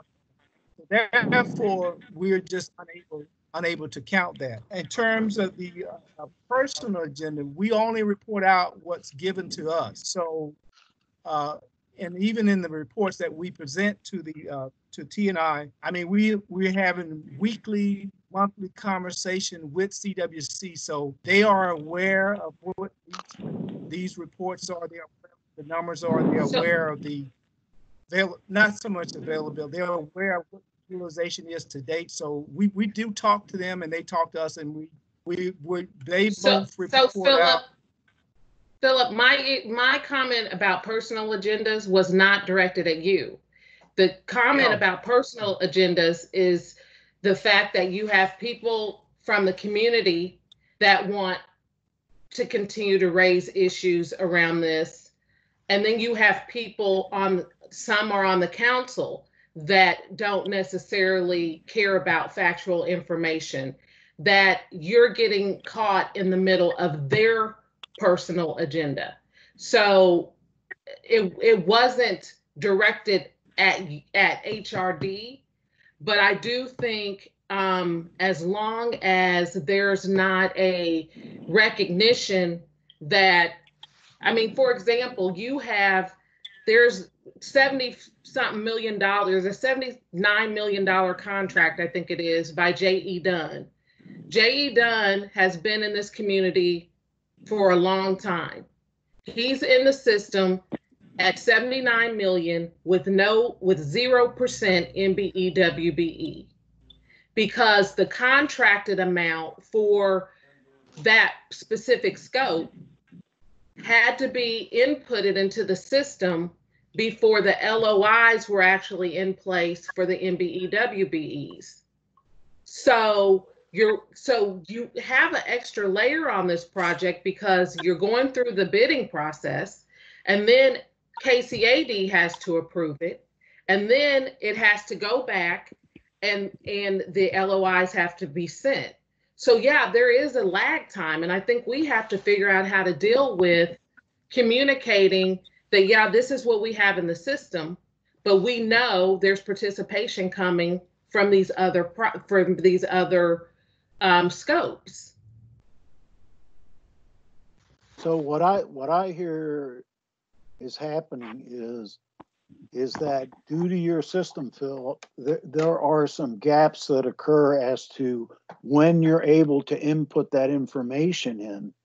And on the parking garage that Bridget's talking about, my understanding is there was agreement by the parties, by aviation, by the city's representative, by Edgemoor, on the amount that J.E. Dunn submitted for the parking garage. Then all of a sudden there was this lag time that everybody was waiting on for the contract to actually be signed. Okay. And it's that, and then there's the delay that occurs before you get it. And the folks that Bridget is referencing are using those delays, those holes, let's call them holes in the system, to raise these other issues, that lies have been put out, that goals are not being met, that it's going to get down to the last day, and, you know, things aren't going to happen as promised. And I think it is a good idea, perhaps, to have someone from Fairness Board there with you, perhaps. This is Adrian. It sounds like we have just a communication, like maybe people they obviously don't understand the process, because this is all new to me, and the way that Bridget just explained it and Philip, I mean, I totally get it. I mean, I hadn't heard There anything. are people that don't want to understand the process. I mean, I think it's that, and I do think there is a clear miscommunication occurring. And I, you know, I firmly appreciate the position that Philip is in, you know, because he's there testifying in front of his bosses, some of them want him, or testifying in front of his bosses, and they want him to say one thing and others, you know, question what he's saying. And that's why I think it takes some of the politics out of this for someone from the Fairness Board to participate in those discussions when he has to appear as it relates to the airport.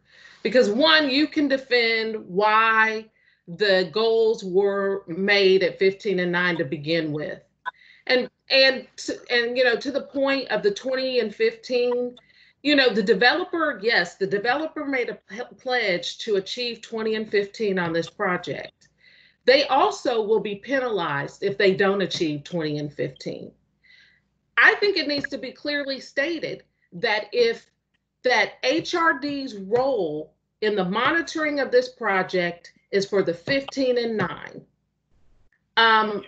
Because there are mixed messages being sent. We are really talking about two sets of goals agreed upon by two separate entities. And I think once you get that, it takes some of the you know, the questions out of this. And I hear what you're saying, Bridget. And some of the challenge we have right now is that within the development agreement, and just kind of give you guys some of a historical perspective here. When the development agreement was being contemplated, was being drawn up, we tried to distance, when I say we, HRD tried to distance ourselves as much as the city goals, the 15 and 9, from the developer's pledge of 20 and 15, because it was they were not compatible. The goals for 15 and 9 was established by the Fairness. 20 and 15 is Edgemore's. That's their commitment, not anything that we have signed or anything that we approve. So what we have done is that we report out what's going on. If you look at the PowerPoint, we report out what's happening with the 15 and 9. And we also report to the council what's taking place with the developer's pledge. They have asked us for that. They've said, tell me where everything is in totality, both for the pledge and for the regular MWB goals. Does the developer's plan, the document, say that HRD is responsible for monitoring above the 15 and 9? Because if it doesn't, it is a clear distinction that you begin to generate your conversation around the 15 and 9. Because you can't, until they achieve the 15 and 9, we shouldn't even be talking about the 20 and 15. If they're not at 20 and 15, if they're not at 15 and 9 yet, what we ought to be talking about is how they're going to get to the 15 and 9. Mm-hmm.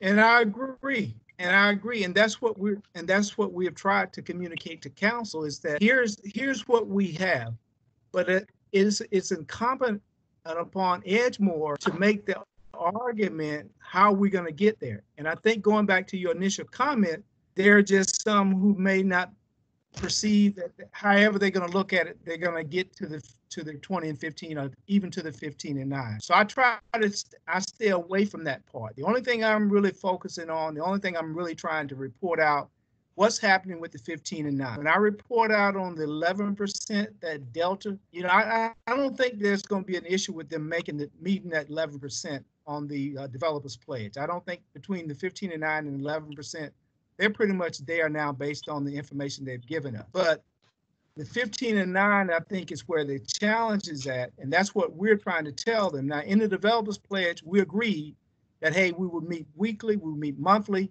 we would identify any concerns, we would identify shortages, anything that was being problematic in terms of meeting the goal. So Edgemore is and Jeff and them are totally aware of what these numbers are, and they have provided counsel with their plans in terms of how they're going to make up the difference and what they see going forward, where they're going to get their participation from. I've seen it. I have it on my desk now. We talked about it the other day. But the problem is not the problem, but the challenge for me. I don't have any of that in writing. I don't have any of that other than a spreadsheet.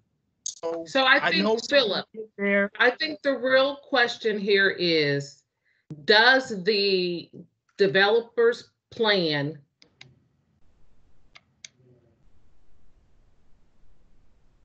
require HRD to manage, to monitor the 20 and 15?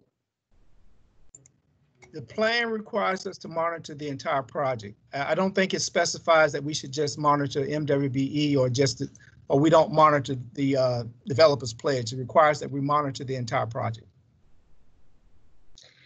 Every plan requires that you monitor the entire project to ensure that you get to the goals that the Fairness Board sets. So, I mean, I would expect that you would monitor the entire project. What I am saying is, when I watched that business session or whatever it was, you opened up by saying, we are monitoring both 15 and 9 and the developer's pledge of 20 and 15, which opens the door. That right there, that opens the door. The 15 and 9 goes out the window and everybody's looking at the 20 and 15.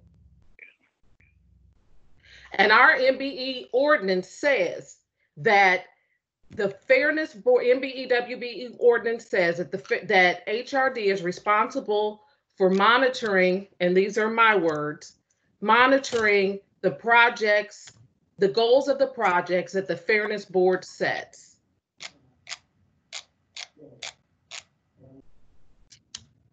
So if that's different, one, we need to know that, and two, we need to figure out a way to help insulate you.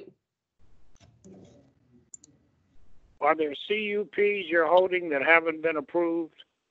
Is that a holdup No. also? Okay. No, we just got, I think we don't get regular CUPs, Mr. Maben. We got one CUP when we started. And from that, as the bid packages are let and they're awarded and approved by Aviation and PMG, you get letters of intent and updates to what we currently have in the system. So we usually get 3 or 4 letters of intent for minority women-owned subcontractors per week. And I think we may have just gotten some Monday. We get a pay application which updates the payment amount once a month. And so the last month totals we have is what reflected in the report of around 486 million. We should get another one at the end of, we will get another one end of May, 1st of June, and that number will increase. How that's increasing as CWC awards contracts.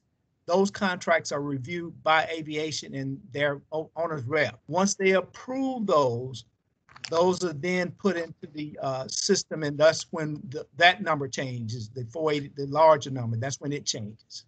But throughout the month, like I said, we get the LOIs every week from CWC and their team about minorities, who's been added, the values, that kind of stuff. So, Mr. Chair,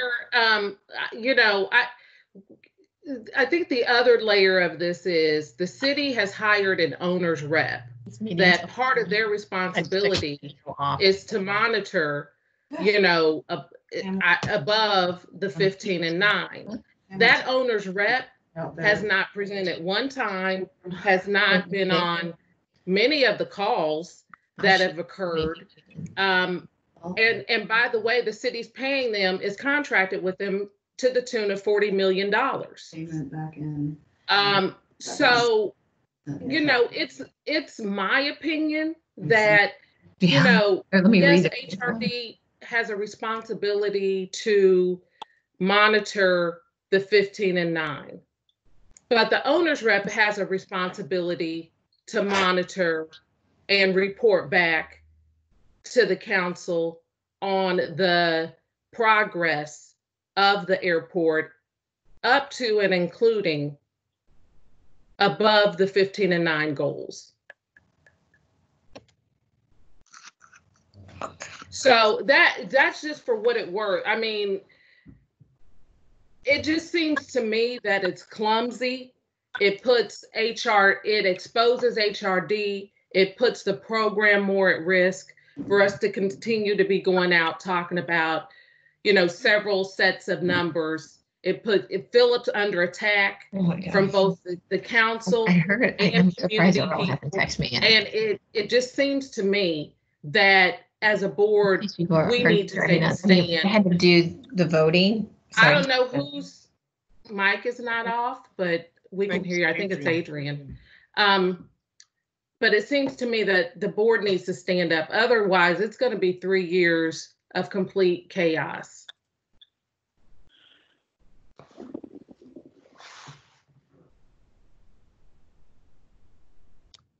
So let me say, Mr. Chairman, I appreciate Bridget's comments. I appreciate your support for this here project and the board's support. You have stated very eloquently, we are catching it from both sides. So, but we will always try to do our best to provide, you know, this board and whoever asks with whatever information we have. Okay, do we want to appoint a representative from the board at this time, or how do we want to go about doing it? I agree with you wholeheartedly, 100%, that you do need our support when you go forth on these, because it's our record that goals that we have set that's in jeopardy as well. Board, what's your pleasure? Mr. Chair, this is Adrian. I have a quick question for Philip, and I apologize, Bridget, my phone wasn't on mute, but Philip, do you want a representative from Fairness and Construction Board? Sure. I mean, the more that would be great. I mean, because right now, as Bridget said, we're catching it from both sides. I mean, some saying we're not doing enough, some saying we're doing too much. So we're just that's really where we are. I'm being honest with you. Okay, that's what I wanted to double check. So it makes sense if our chair is available, it makes sense that he would be the designee. Does that sound right? Well, I'll be honest with you, Adrian. I'm nowhere near up to speed enough to be a representative. I think I would probably be one of the last choices. But those of you who are active, very active, Ed, Joe, Bridget, you guys are extremely active in this. I would be looking to some of you. Would you, board, agree? Well, Bridget, would you be amenable? I mean, I would be amenable. I think, you know, maybe we need a couple because it kind of pops up sporadically. But I definitely think that, you know, board members can say things that Philip can't or won't, and, you know, we need to step up. So I would say between me and Joe and Ed, we could probably make sure that it's represented. We're represented.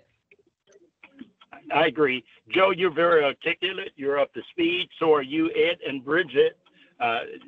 Formally or informally, if you guys would work with Philip, not only to protect him, but to protect the integrity of the goals that we've set, would be greatly appreciated. I don't want to have to put a nomination on that. Just volunteer. Right. Our program's under assault.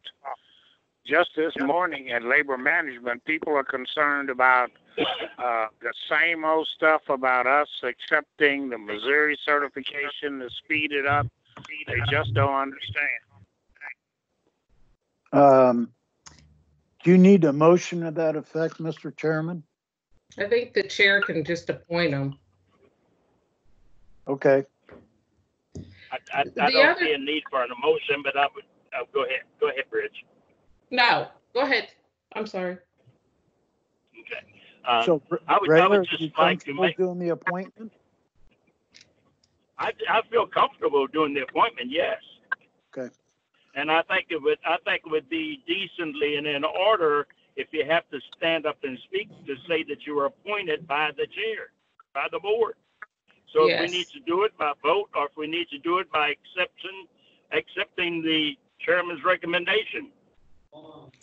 I think the chairman has the authority to appoint. Okay, so be it. I'm appointing Ed Deswanier, Bridget Williams, and Joseph Maben as our designee to assist with HRD on the airport and other issues that pertain to minority participation as the board is given directions to by the ordinance. Okay.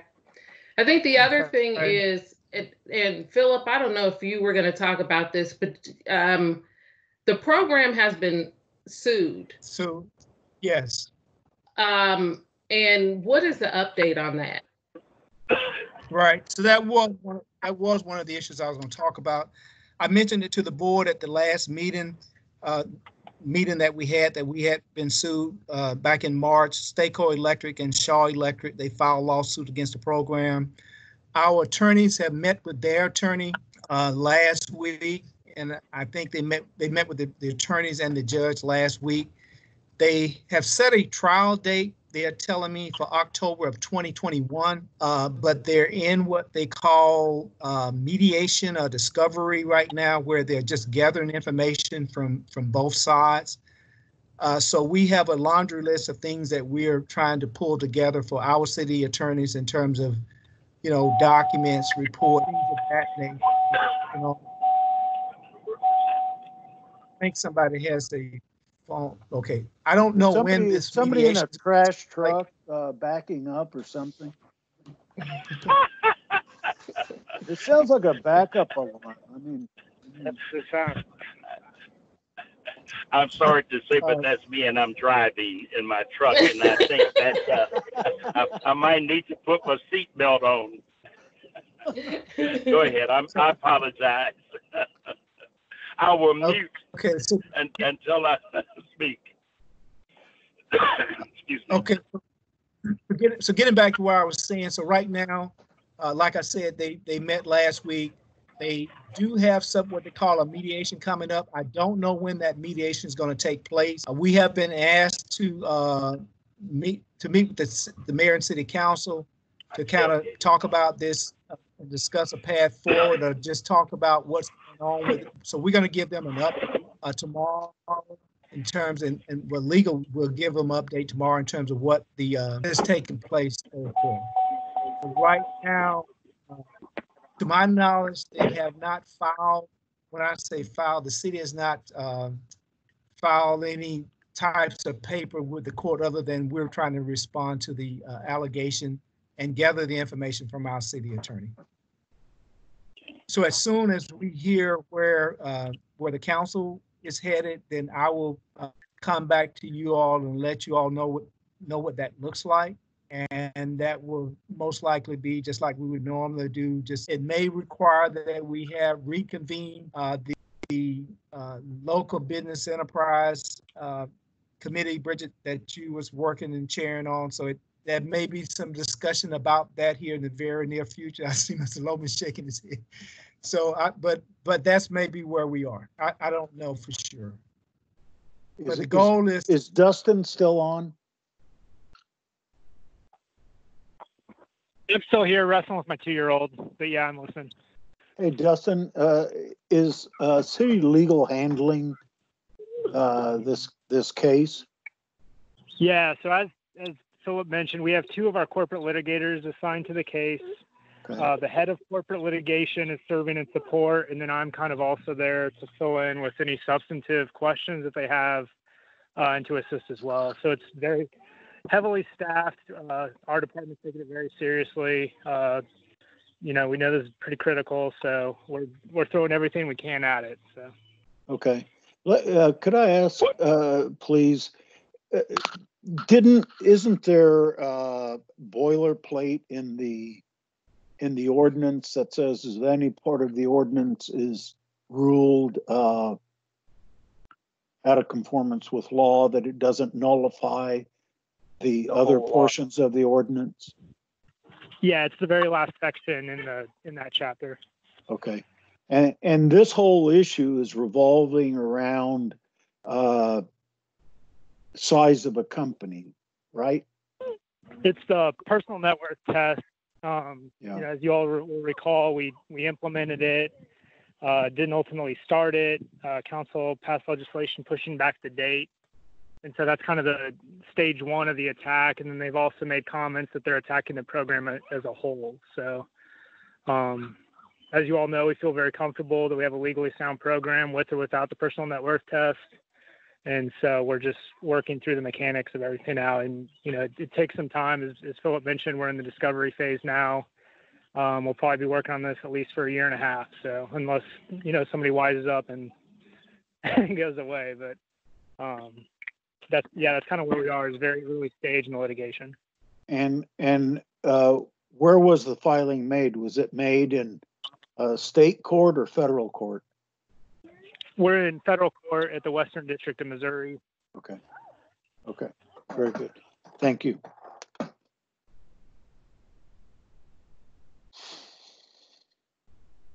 So, Mr. Chair and members of the board, that's where we are right now. As this information changes and I have more concrete information to give you, I will do that. All right, if this concludes other business, is there any other business? If there's no other business, our next meeting is set for June the 11th, 2020. Thank you, and you're dismissed. Thank you. Thank you, Mr. Chair. Bye. Bridget, when you get a moment, call me anytime. Okay. I will. And I would still like my reports, Ashley.